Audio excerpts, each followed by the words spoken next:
Welcome back to the channel, guys. Well, it is quite an exciting day today. Oh, it's been an exciting couple of weeks actually, because I've had the pleasure of riding the new Panigale V2.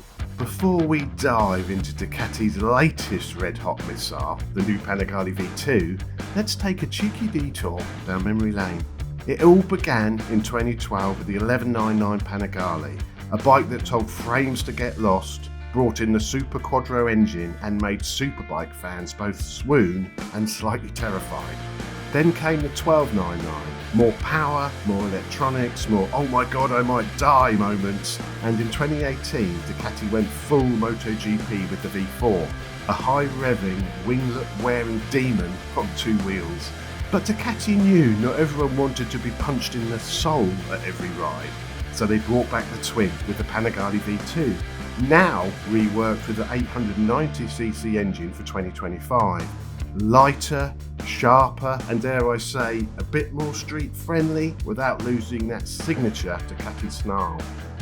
So, has the baby Panigale finally grown into the perfect everyday assassin? Let's find out.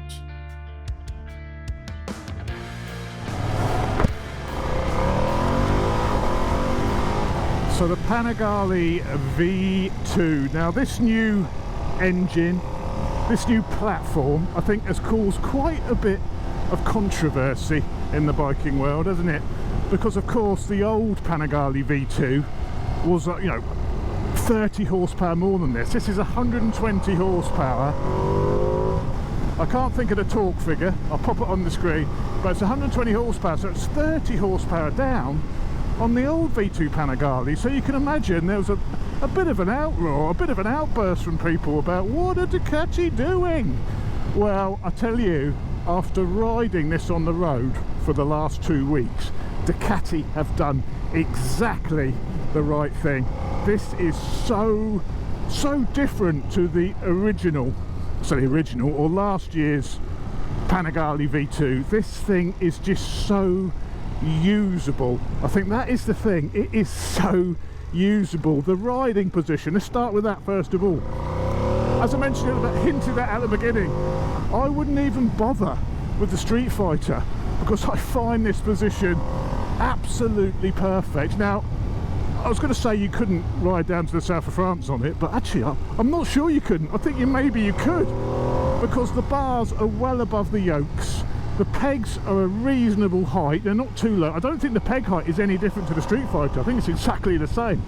But the bar height isn't too bad, and I've got like, say, 10% weight on my wrist, which is just enough to load up the front a little bit, to give you a bit more feeling from the front wheel. And with the Street Fighter version, the swinging arm is 30mm longer.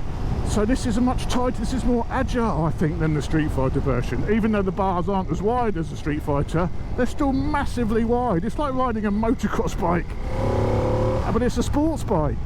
So the whole ergonomics on this, I think they've done exactly the right thing. This is a Panigale for the road, and my God, it does a hell of a job at that. One of the reasons it is so good is because of this new V2 motor. Variable valve timing, it's an over square, an over square design, meaning it loves to rev, and because it's over square you can fit bigger valves in it as well. So this engine is a bit of a masterpiece, and what is just incredible about it is, first of all, how much torque it delivers. The way this thing pulls, it's so powerful in the mid-range and bottom end. It absolutely accelerates, and then at the top you've got something at the top as well. So the engine is a masterpiece. I absolutely love this motor, and what's really impressive is the low down tractability. Sort of third gear at 2,000 revs, it will pull that. 2,000's pushing it a bit, but 2,500 it's absolutely smooth as. It is just an hey, this bike, don't buy this bike thinking you might save your license because it's going to be a bit slower than the old V2. Oh no, this thing will make you get very, very naughty and be very, very naughty. It eggs you on, it's so light, 175 kilo, 178 kilos. Wet, that is without fuel, but that is wet. This thing is like riding a gnat. Oh, and I absolutely love it.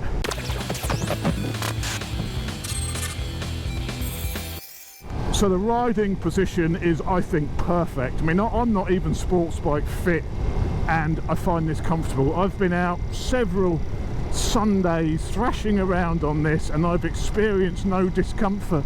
They've even fixed the heat through the seat. So because of the reworked exhausts, the seat no longer gets hot. Oh, it's massively reduced anyway. I've not even noticed the seat getting hot, and I've been riding it in textiles. And normally you'd end up cooking your bum a little bit, but because of that new exhaust design, the seat doesn't get hot. I mean, I've racked my brains to think of niggles with this bike. It's a Ducati Panigale. You'd imagine, being tested on the road, you'd imagine I'd have quite a long list of niggles and things I'd like to see improved. I don't think I can think of anything. The only thing I'd like to see changed is my name on the logbook.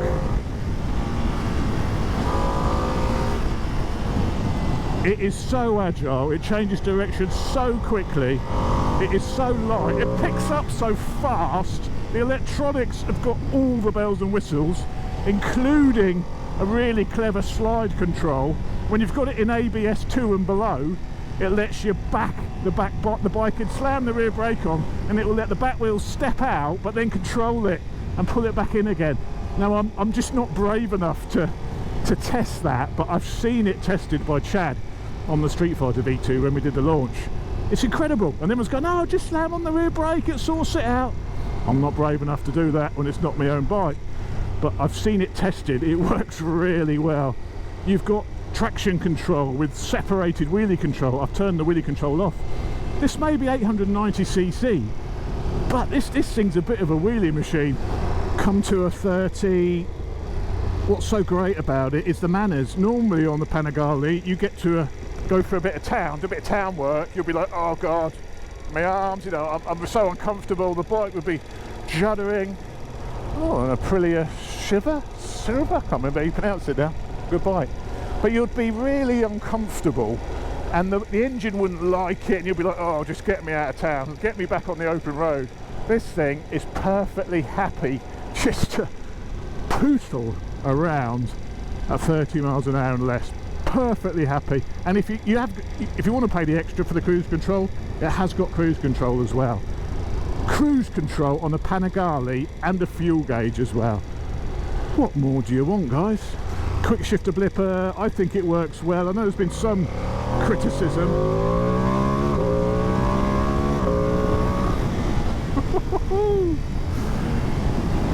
I find the quick shifter blipper perfect. Blimey, compared to my Hornet, it's incredible. The suspension gives the perfect amount of feedback and comfort. It's a perfect setup.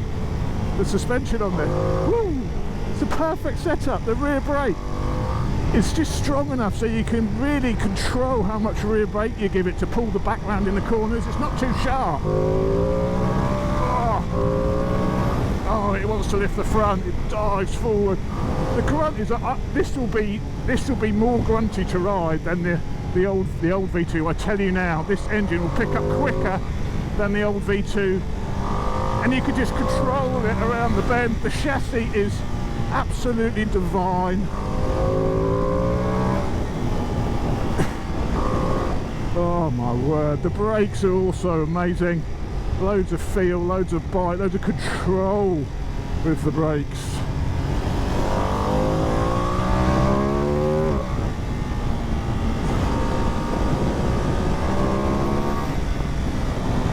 Direction change with the bars. You could just lever it around, muscle it about. I've got to slow down a little bit. It's all too easy to get carried away on this.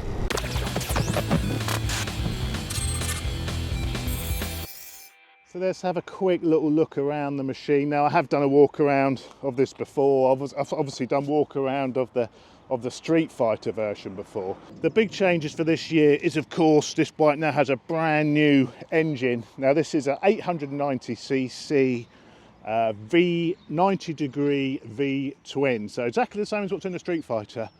You know, the only difference between this bike and the V2 Street Fighter is this bike has a shorter swinging arm, so you could argue this one could be a little bit more exciting on the road, and perhaps it is. Obviously you've got this new exhaust system which really divides opinion.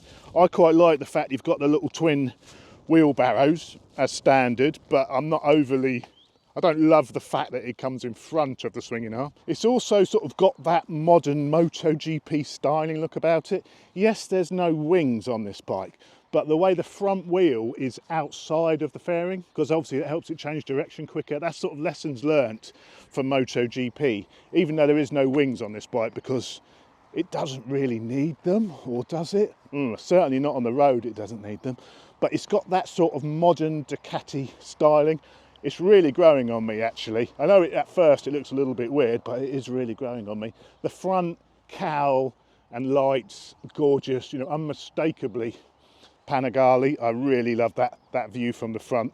Rear tail is sexy. If you want to take a pillion on this, I wouldn't recommend it, but if you want to take a pillion, you have to buy the pillion kit. So standard, it comes with that single seat cowl, but if you do want to take a pillion, you've got to buy the pillion kit, where you'll get a seat and of course some rear foot pegs, which will mount on here. But by default, the bikes don't come with the pillion facilities, because most people obviously put the rear seat cowl on. So in the long run, it will save you some money, because you haven't got to buy the rear seat cowl for the bike, because it comes with it standard now.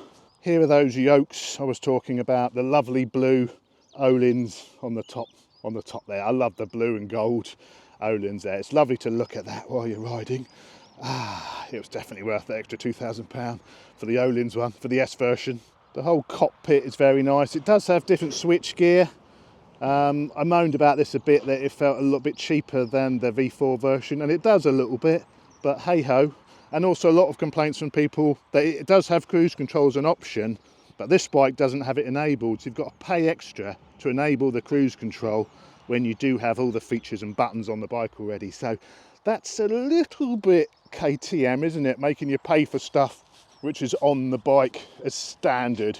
You know, I don't like that trend, but this is the second manufacturer to do that now. I mean, it worked out all right for KTM, didn't it? There is the Öhlins rear shock tucked on the side. So it's really easy to get to everything. You know, if you want to click some clickers, you can click away here. And obviously even preload, once you take that cover off, it'd be pretty easy to adjust the preload on here if you wanted to.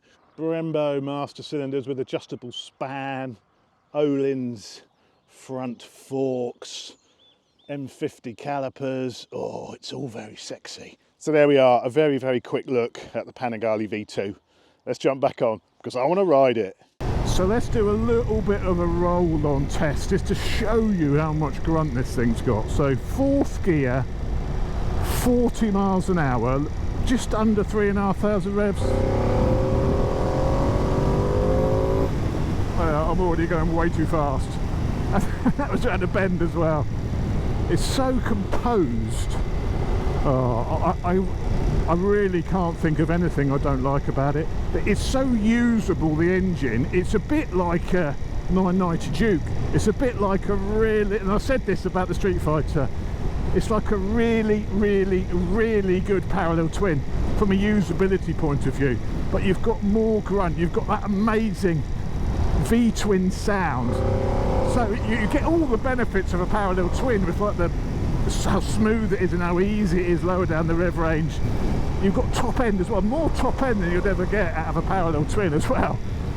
So I think this V2 motor is an absolute stroke of genius. This bike is even available in A2 form. You could get this in A2 form. Imagine ever this is your first big bike. Unbelievable.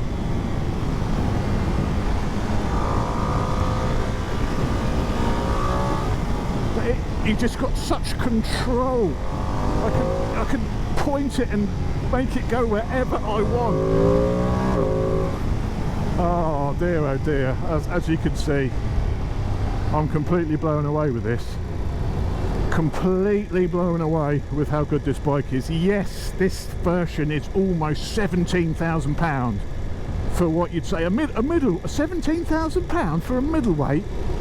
Have you lost control of your senses, Chopsy? But it's like building, if you had the ultimate budget to make a middleweight bike and you said, yeah, let's build a middleweight, but let's not cut any corners, let's make it as good as it can be, let's design a whole new engine for this middleweight, let's put millions into development, let's put premium kit on it, let's put Öhlins on it, let's put Brembos on it. Don't think of this as a middleweight. I think what Ducati have done is they have made the best road bike they possibly can, and that just happened to be 900cc. It could have been an 1100, but they think that this is the ultimate road configuration and weight and power, and I have to say I absolutely agree with them 100%. I love this when I rode it and I took it out from Bournemouth Ducati, you know, when it was being run in. I couldn't open it up then, I had to go a bit steady on it. It was cold, you know, it was in the winter. Taking this out and when it's a bit warmer and really chucking it around and using the full potential of this engine, I think this is going to be on the shopping list. It has to be on the shopping list. I genuinely and unapologetically loved my time with the new Panigale V2. It's the Goldilocks of sports bikes for the road. Just the right balance of performance and comfort, with barely any wrist weight and an engine punchy enough to make Tyson Fury flinch. Would I choose it over the V4? Look, if we're putting willy waving aside for a moment, and I know that's hard for some, then yes, for the UK roads full of potholes, tractors, the V2 just makes more sense. But what about the track? Well, I thought you'd never ask, because I got a comparison test coming between the Panigale V4 and the Panigale V2. Now I know the V2 is fantastic on the road, I know the V4 is not bad on the road, but which one's going to be better on track? So if you're into Panigales, whether it's a sensible Savage V2 or the full-bore lunatic V4, make sure you stick around for that one. Until next time, my beautiful bike nerds, keep it rubber side down. Chops out.